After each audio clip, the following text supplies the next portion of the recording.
नमस्कार, मैं सूफिया आफरीन और आप देख रहे हैं MDP न्यूज़ 24।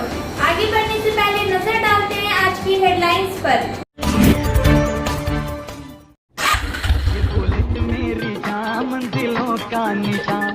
आपके शहर मधुपुर में खुल गया है बुलेट का सर्विस सेंटर, जहां आपके रॉयल एनफील्ड से जुड़े सभी ओरिजिनल पार्ट्स और मॉडिफाई करने का सारा सामान उचित मूल्य पर उपलब्ध है। शिक्षकों ने कहा, मन करता है हाईकोर्ट के सामने आत्महत्या कर ले। पत्थर अड्डा में भाजपा कार्यकर्ताओं ने विधानसभा अध्यक्ष को फूका पुतला। MDP न्यूज़ 24 की खबर का असर, विभाग ने टूटे स्लैब की कराई मरम्मती। करो बाजार के मुख्य सड़क में जल जमाव से लोग परेशान। पेट्रोल बाजार में नहीं हो रहा है सोशल डिस्टेंस का पालन। संक्रमण का बढ़ा खतरा, प्रशासन पूरी तरह से मौन। मारूमुंडा से नोनियाद जाने वाली सड़क की हालत जर्जर। किसान बिल पास होने से किसानों में खुशी की लहर, बांटी गई मिठाइयाँ। अब खबरें विस्तार से, लेकिन सबसे पहले झारखंड की प्रमुख खबर। झारखंड हाईकोर्ट के फैसले से प्रभावित हुई स्कूल के शिक्षकों ने बुधवार को लगातार दूसरे दिन दुमका के आउटडोर स्टेडियम में बैठक की। आपको बता दें कि झारखंड हाईकोर्ट ने पूर्ववर्ती सरकार द्वारा लागू नियोजन नीति को रद्द कर 13 अनुसूचित जिलों में स्थानीय अभ्यर्थियों के लिए 100% आरक्षण को अवैध बताते हुए हाई स्कूल शिक्षकों की नियुक्ति रद्द करने का आदेश जारी किया है। हाईकोर्ट के इस फैसले से प्रभावित शिक्षकों के बीच हताशा है। बुधवार को दुमका के आउटडोर स्टेडियम में जुटे कई शिक्षकों ने कहा कि हम लोग हाईकोर्ट के इस फैसले से इतने हताश हैं, आत्महत्या तक करने का मन कर रहा है। शिक्षिका हसनीला हेम्ब्रम ने कहा कि मन करता है कि हाईकोर्ट के बाहर आत्महत्या कर ले। मानवता के नाते हम लोगों को न्याय मिलना चाहिए। मॉनसून सत्र के अंतिम दिन मंगलवार को जमकर हंगामा हुआ और भाजपा विधायक रणधीर सिंह से नाराज होकर स्पीकर रविंद्रनाथ महतो ने उन्हें सदन से मार्शल आउट कराया। इसी को लेकर पथरड्डा के भाजपा कार्यकर्ताओं में रोष बढ़ गया है और स्पीकर द्वारा गुंडा जैसे शब्दों का उपयोग करने पर स्पीकर रविंद्रनाथ महतो का पुतला जलाकर विरोध किया गया।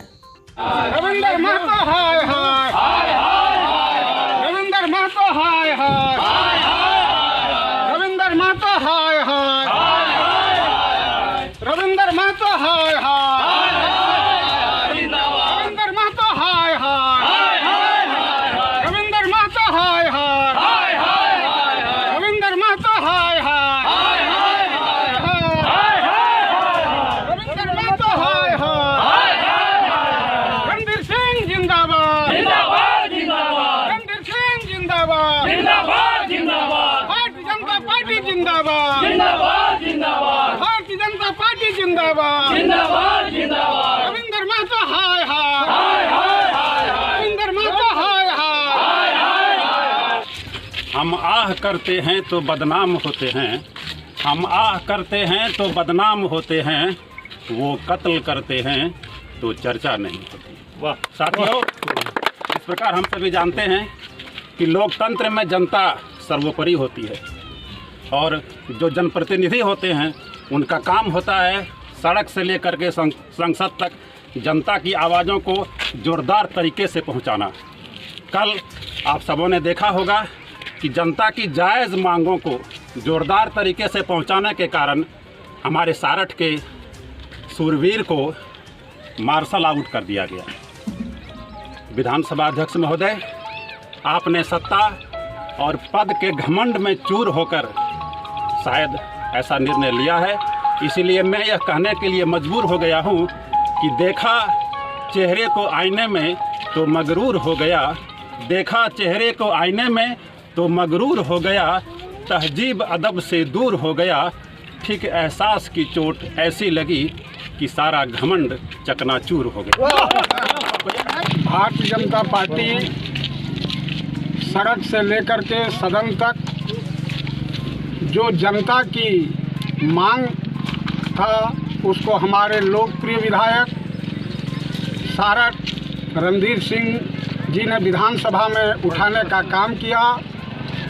ज्वलंत मुद्दा जैसे झारखंड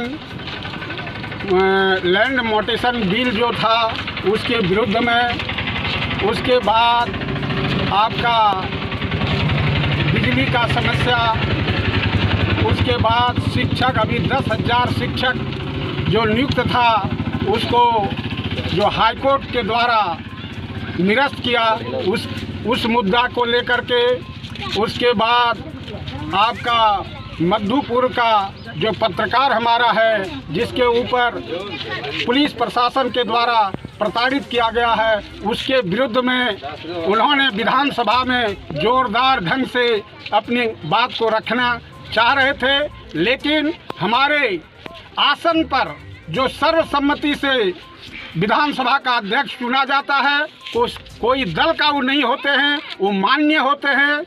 और मान्य ने हमारे लोकप्रिय विधायक को मार्शल के द्वारा और बड़ा अमर्यादित शब्द का उन्होंने प्रयोग किया, जो ये गुंडागर्दी यहाँ नहीं चलेगा।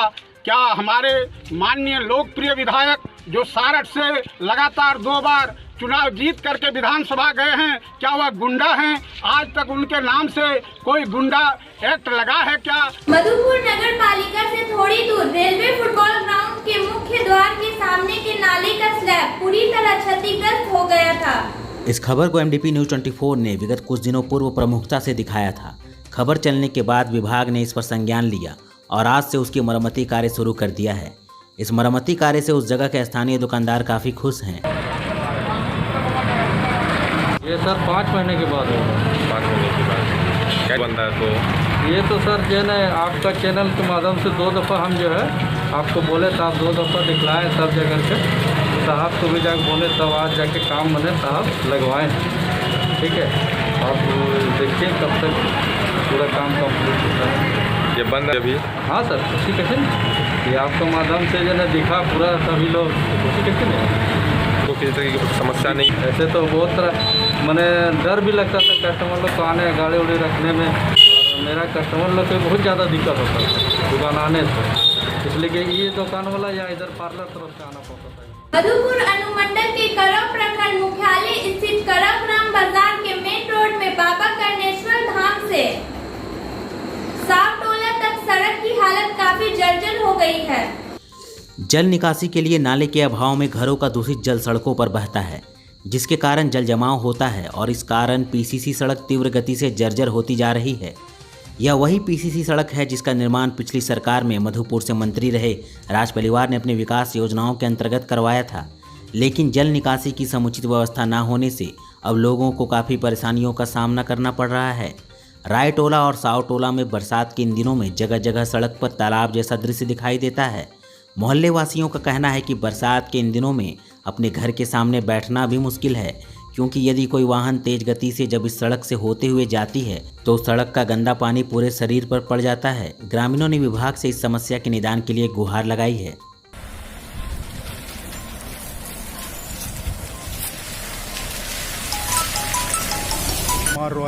मैं कोरों के निवासी हूँ। सर आपसे मैं बोलना चाहता हूँ सर, निवेदन पूर्वक सर, जो सर ये कर्णेश्वर से लेके साहटोला तक रोड एकदम जर्जर हो चुका है, जो पिछले कितना दिन पहले हुआ था, जो सर ये पिछले साल तकरीबन से 1 साल हो गया सर, और ये बिल्कुल रोड जर्जर हो चुका है। पानी जम जाता है, बच्चे सब स्कूल जाते हैं साइकिल से, बड़ा बुरा हाल होता है।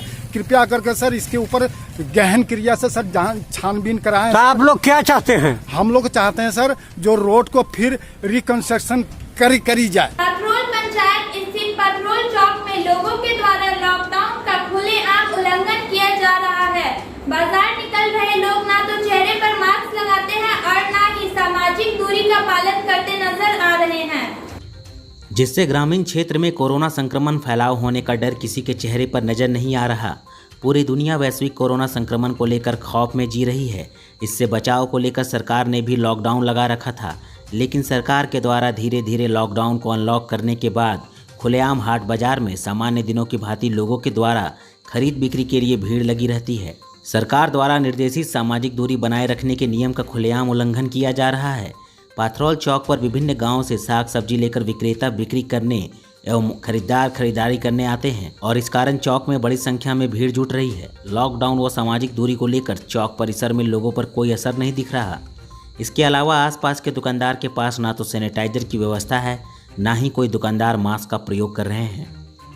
मार्गोमुंडा से नोनियाद जाने के लिए 4 किलोमीटर का रास्ता पूर्ण रूप से जर्जर हो चुका है। आवागमन करने वाले लोगों का कहना है कि इस रास्ते सतीशपुर, गिरिडीह, जसीडीह, देवघर सहित कई जगहों जगहों के लिए लोगों का आना जाना रहता है। सड़क जर्जर होने से लोगों को काफी परेशानियों का सामना करना पड़ रहा है। राहगीर व स्थानीय ग्रामीणों ने विभाग से इस सड़क की मरम्मत की मांग की है।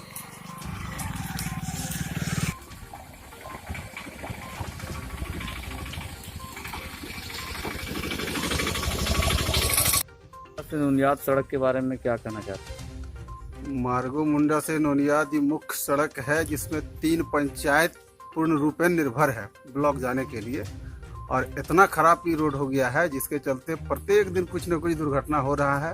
हर एक जगह पर कहीं पर गड्ढा है तो कहीं बायां से दायां निकलना पड़ता है कच्ची रोड में, मतलब रोड छोड़ करके किसी के जमाबंदी जमीन में निकल रहा है आदमी, इसलिए इस रोड को बनना अति आवश्यक है। देवघर के घासको गांव में किसान बिल पास होने की खुशी में भारतीय जनता पार्टी के किसान मोर्चा के प्रदेश मंत्री दयानंद मंडल ने पूरे गांव वालों को लड्डू खिलाकर खुशी का इजहार किया। इस खुशी में गांव के लोगों ने दयानंद मंडल को अंग वस्त्र देकर सम्मानित किया। साथ ही दयानंद मंडल ने गांव के जयराम मंडल को अंग वस्त्र से सम्मानित किया। मौके पर सुनील मंडल, मुकेश पंडित, योगेंद्र वर्मा, विकास वर्मा और गणेश पंडित मौजूद थे। ना पहले एकदम पूरा सहयोग करबो पूरा देखो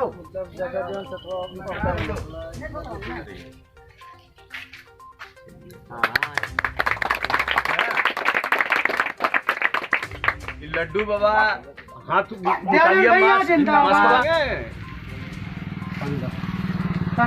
पकड़िए पीछे हो जाए तो फोटो अच्छा आएगा। बिल पास हुआ है, इसके पहले जो सरकार था भारतीय जनता पार्टी का, उसमें मुख्यमंत्री कृषि आशीर्वाद योजना चालू किया गया था, जिसको ये सरकार आते ही पहला कैबिनेट में ही बंद कर दिया गया। उससे आपको फायदा क्या हो रहा था कि 5,000 रुपया 5 एकड़ तक जिसका जमीन था उसको 5,000 रुपया पर एकड़ सरकार खाता में देने का बात किया था, और एक किस्त आप लोग को पैसा भी आया होगा, और वो बंद कर दिया हेमंत सरकार, बैठा कुर्सी पर अब बंद कर दिया। जबकि इसमें कहीं नहीं लिखा हुआ था कि नरेंद्र मोदी कृषि आशीर्वाद योजना या रघुवर दास कृषि आशीर्वाद योजना, क्लियर कट लिखा हुआ था कि मुख्यमंत्री कृषि आशीर्वाद योजना।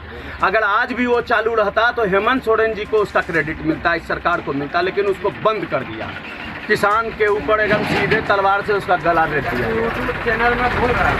अब जो है केंद्र सरकार सिर्फ आपको जो दे रही है, मोदी जी जो लाए थे प्रधानमंत्री कृषि योजना के अंतर्गत, वही पैसा आप लोग को मिल रहा है। अभी मोदी जी, भारत के यशस्वी प्रधानमंत्री नरेंद्र भाई मोदी जी के द्वारा किसान हित में कृषि बिल पास किया गया। एक कृषि बिल से क्या फायदा होगा ये आपको जानना जरूरी है। कृषि बिल से फायदा आपको ये होने जा रहा है कि जो उपज किसान का होता है उसका रेट कौन तय करता था? पैक्स में आप धान देते थे, रेट कौन तय करता था? सरकार। ठीक है, अब वो किसान तय करेगा, किसान के यहाँ बैठक होगा, किसान तय करेगा और उस रेट पर बाजार में बिकेगा। ठीक है, ये कृषि बिल से फायदा होने जा रहा है। दूसरा, आप अगर इस स्टेट से मान लिया कि उड़ीसा में भुखमरी हो गया है, धान नहीं हुआ है, यहाँ धान 10 रुपये केजी है, उड़ीसा में 20 रुपये केजी है, आप उड़ीसा भी जाके बेच सकते हैं। आपको कहीं कोई कागज पत्तर पकड़ दें धकड़ दें, गाड़ी घोड़ा कहीं कोई छूने पूछने वाला नहीं है। ये कृषि बिल में ये 2 फायदा, और भी डिटेल अभी जानकारी हम लोग को मिलेगा, फिर आप लोग के पास आके हम ये शेयर करेंगे। मधुपुर प्रखंड के जावागुड़ी पंचायत अंतर्गत लालपुर गांव की महिलाओं ने शानदार बैठक करते हुए इंडिजिनस क्राउड फंडिंग का जीवंत उदाहरण पेश किया है। लालपुर में युवा प्रवासी मजदूरों के लिए ग्रामीण उद्योग बतौर सरसों तेल, मिर्च मसाला, हल्दी, गोल मिर्च, जीरा पाउडर बनाने के लिए तत्काल 20,500 रुपये इकट्ठा कर लिया गया है। संवाद स्वयंसेवी द्वारा ग्रामीणों को कुटीर उद्योग, पशुपालन, मत्स्य पालन और जैविक खेती के द्वारा स्वावलंबी बनाने की दिशा में निरंतर प्रयास किया जा रहा है। ग्राम उद्योग का उद्घाटन आगामी 19 अक्टूबर को होगा। महिलाएं सहयोगी भूमिका निभाएंगी। महिलाओं और प्रवासी मजदूरों का उत्साह बढ़ाने के लिए आम और खास लोगों से नैतिक समर्थन की अपील की गई है। ग्रामीण इंद्रदेव मंडल ने कहा है कि संभव हो तो आर्थिक मदद भी करें। इतना ही नहीं, यह भी अपेक्षा है कि इन मजदूरों द्वारा उत्पादित सामग्री भी खरीद कर इन्हें स्वावलंबी बनाने में इन्हें यथासंभव हार्दिक सहयोग करें।